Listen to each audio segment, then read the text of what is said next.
Every so often I come across a scheme for a railway or an underground line or whatever that's just so ill thought out that it's not even worth making a video about. Because what can you say? There was a vague idea and it was bad.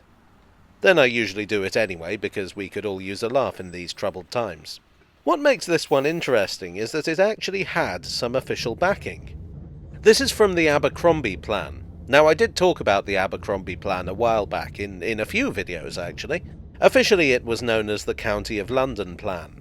By 1943, you see, it was looking like the Allies were probably going to win the Second World War, and so thoughts turned to how London should be rebuilt.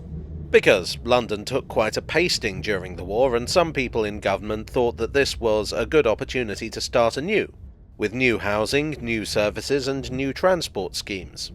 In 1946, the findings were published, and I recently managed to get hold of a physical copy of the report, hence this video. Abercrombie of the Abercrombie Plan was Professor Patrick Abercrombie, Professor of Town Planning to the University of London. The plan was devised with J. H. Forshaw, architect to the London County Council. Now, I'm sure Abercrombie and Forshaw were very knowledgeable fellows in their fields, but it's pretty clear that their fields were not transport. The first of their ideas, or at least the first one that I'm going to talk about, is the replacement of the section of railway from Holborn Viaduct to Herne Hill with an underground line. Presumably this would have been a tunnel for full-sized trains. One of the priorities identified by the planners was this idea that the river should be transformed by the removal of bridges across it, to turn it into a massive liquid highway effectively. Which in retrospect doesn't seem like such a great idea given the cost of this and the fact that most of the wharves in central London would vanish in a couple of decades. Oddly enough, they don't seem to have gone the whole hog and considered the possibilities of reopening the Snow Hill Tunnel to passengers, which would have created a cross-London link. The Snow Hill Tunnel is now a key part of the Thameslink core. They also wanted to demolish the viaducts in Southwark, which it was felt were standing in the way of redevelopment. I don't know, I like the viaducts. I often think I should do a separate video about them. Elephant and Castle, the Thameslink station as it is now, would have been moved underground. Now, a couple of months back I was quite vocal about the plans to stick a tower on top of Liverpool Street Station, so some of the other ideas expressed definitely caused me a raised eyebrow or two. The proposal in this document is that, and I quote, "The present site might be used for an underground station for suburban lines." In other words, this scheme would have entailed knocking Liverpool Street down altogether. Presumably the late lamented Broad Street, which was next door to Liverpool Street, would have gone the same way. It's notably absent from their list of stations they intended to keep. Actually, something similar would be quite seriously pursued by British Rail later on, but fortunately it did not go ahead. As for main line services, the authors proposed reopening Bishopsgate to passengers. This station in Shoreditch had been built as the terminus of the Eastern Counties Railway because getting further into the city was too expensive at the time. The Eastern Counties Railway was absorbed into the Great Eastern Railway, who built Liverpool Street and demoted Bishopsgate to a goods depot. These days, Bishopsgate Station is in ruins and will no doubt be swept away by some soulless developer. But wait, there's more. The report proposed also constructing a low-level loop from Bishopsgate to a new station that would replace Fenchurch Street. So yes, poor little Fenchurch Street would also go. Paddington would be brought forward, necessitating the demolition of the Great Western Hotel and no doubt the old train shed. The argument was that this would make road access easier, and okay, I'll give them that. One of the great acts of vandalism perpetrated against a station was the demolition of Euston, which entailed the destruction of the historic London and Birmingham railway buildings. And now the station they put up to replace it is getting knocked down as well, but that's another story. However, Abercrombie and Forshaw wanted to take things further. They wanted to close St Pancras and run services into a rebuilt Euston.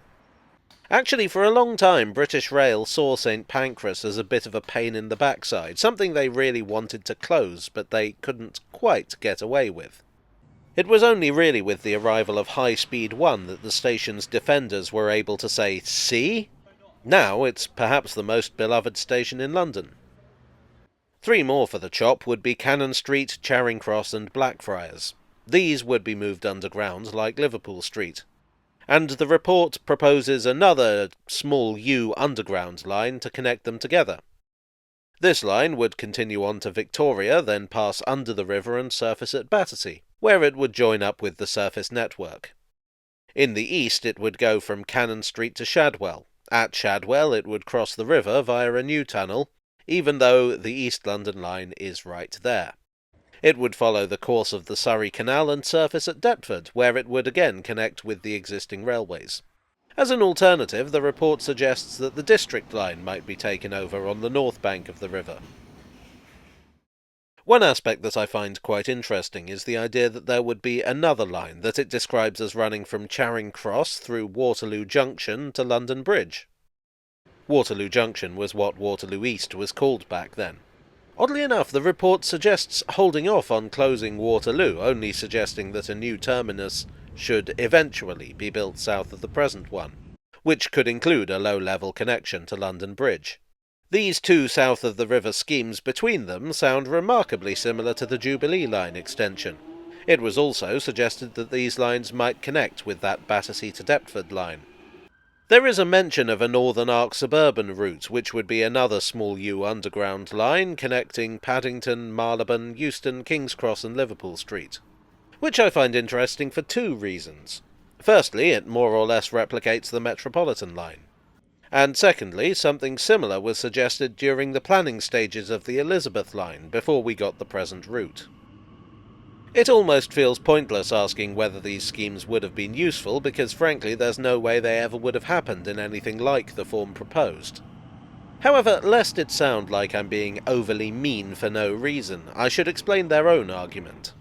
In their words, it must be a major objective in any plan for London to plan transport as a whole and to bring the railway and tube and road system in line with modern requirements, and the plan of general redevelopment. This cannot be achieved by mere ameliorative measures.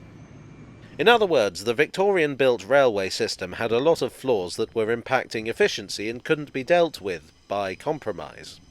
Which actually I agree with. We see it over and over again on this channel. When you find something weird and illogical about London's railways, the reason is usually, a Victorian did it and now we're stuck with it. I should also note that the authors admit that their research was, and again I quote, of exploratory nature only and implies no commitment of the companies to agreement. So they basically admit that the actual railway folk might well disagree with them. And they certainly did. London Transport and the railways could barely afford to keep the lines they already had in working order after the war, much less engage in enormous projects like this. Liverpool Street nearly happened, Euston did happen, but nearly 20 years later. The other stations stayed, even if they were hanging on by their fingertips. No new tube lines would be built until the 60s with the Victoria Line. Still, I felt I had to share this madness with you. Well, I hope you enjoyed this video. If so, please do click the like button and consider subscribing for more. I'd like to thank my donors on Ko-fi and Patreon and here on YouTube for your support. You are the pie to my sky. And I'll see you all again very soon. Cheerio.